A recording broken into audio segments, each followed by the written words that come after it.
Welcome to The Explainer. Let's jump straight in. Today, we're basically turning our time together into an interactive workshop. We're going to do a real-time audit of your social sphere. And to pull this off, we're drawing some incredible insights straight from Thomas Alethea's book, 12 Steps to a Good Life. Aletheia makes this huge point that our relationships literally dictate the quality of our existence. They are the absolute foundation for our mental, emotional, and spiritual health. So we're going to visually map out exactly who is in your life, where they stand, and how they actually impact you. But before we even start drawing, let's just be brutally honest for a second. We've got this great wry quote from Brooke, an AA member cited in the text, who just says it like it is. Relationships suck. And you know what? We need to acknowledge the elephant in the room here. Dealing with people is hard. It's messy, it's complicated, and honestly, it can be totally exhausting. Relationships are this constant, ongoing negotiation between two imperfect people. It's perfectly fine to admit that connecting with others sometimes feels like a massive chore. But as we're going to see, just completely avoiding people isn't the fix either. Okay, really quick, here's our game plan for the workshop. First, the toll of isolation. Second, starting with the self.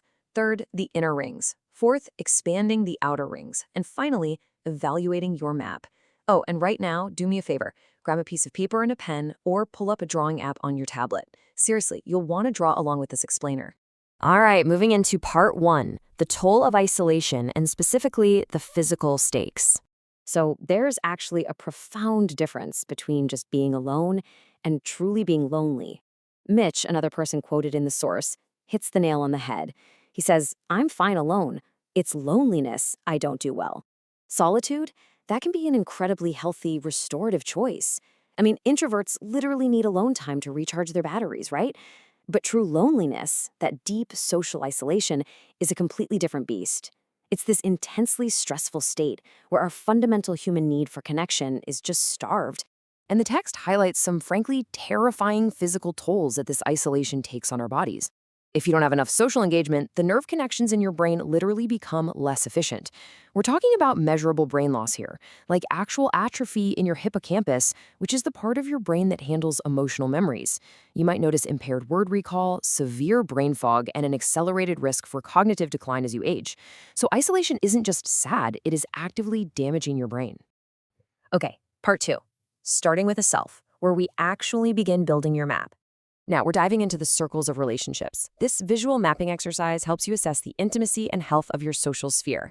You're going to draw concentric rings, starting with self in the center, and then move outward by filling in your support network, intimate relationships, family, friends, coworkers, and peripheral relationships. Think of it kind of like a hero's journey. You're starting completely isolated in the center and venturing out into the broader world to build the connections that sustain you. So, right smack in the middle of your page, just draw a small circle and write self. This right here is your foundation. Aletheia points out that your relationship with yourself literally sets the stage for every single other connection you'll ever make. It requires deep self-awareness and real self-acceptance.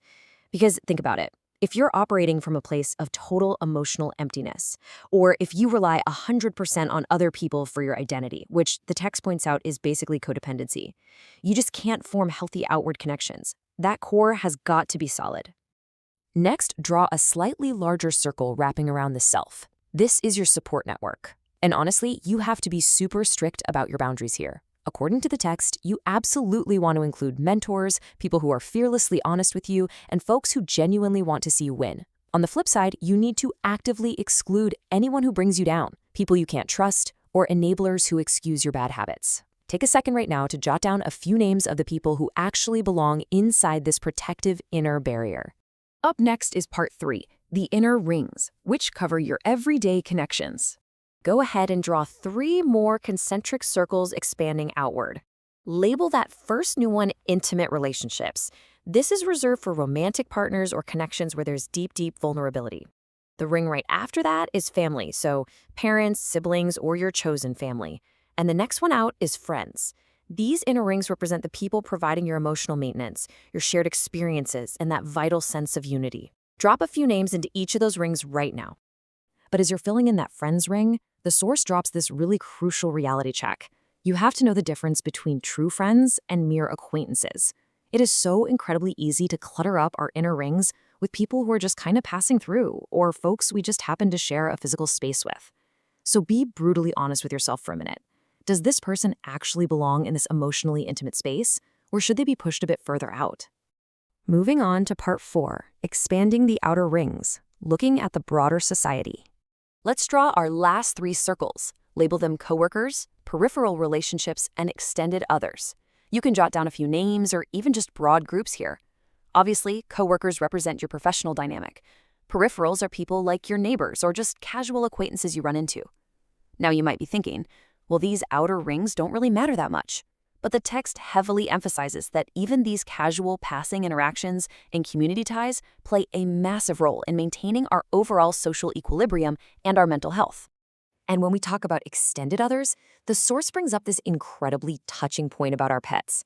It notes that sure, while our pets might only be a small part of our lives, to them, we are literally their entire universe. It's a great reminder that how we treat the most vulnerable extended others in our outer rings is a direct reflection of our own true character and, honestly, the health of that inner self circle. All right, final step, part 5, evaluating your map and navigating these connections. So your whole map is drawn out. It looks great, but how do we actually tell if it's healthy? To assess this, Athelia introduces a really practical diagnostic framework called RADAR. That's RADAR, which stands for Reflect, Describe, Respond. Think of RADAR as a portable toolbox you can use to navigate tense emotional moments or conflicts with anyone you've just mapped out. It essentially creates this much-needed deliberate space between what you're feeling in the moment and what you actually do about it. Here's exactly how you use it with the people on your map. Step 1. Reflect. When someone triggers you, just hit pause.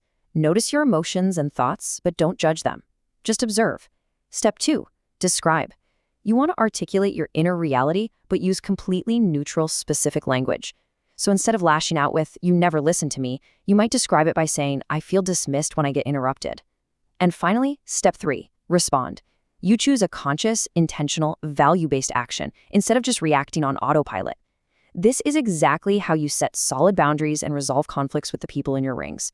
Because ultimately, the entire point of mapping your social sphere and using tools like RADAR is to shift your daily interactions away from those automatic, knee-jerk reactions and toward conscious, deliberate choices.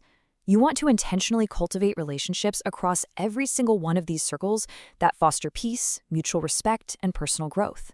You're taking back control. You're no longer just letting people aimlessly drift into your life. You are consciously deciding exactly where they belong. All right, as we wrap up this explainer, I want to leave you with one final, kind of provocative thought. Look down at the paper you've been working on. Focus right in on those innermost circles, your support network and your intimate relationships. I want you to ask yourself honestly, are the people you've placed there actually helping you grow, or are they holding you back? Think about it, because the answer to that question might just be the secret to living a truly good life. Thanks so much for joining me on this explainer, and I'll catch you in the next one. Keep exploring.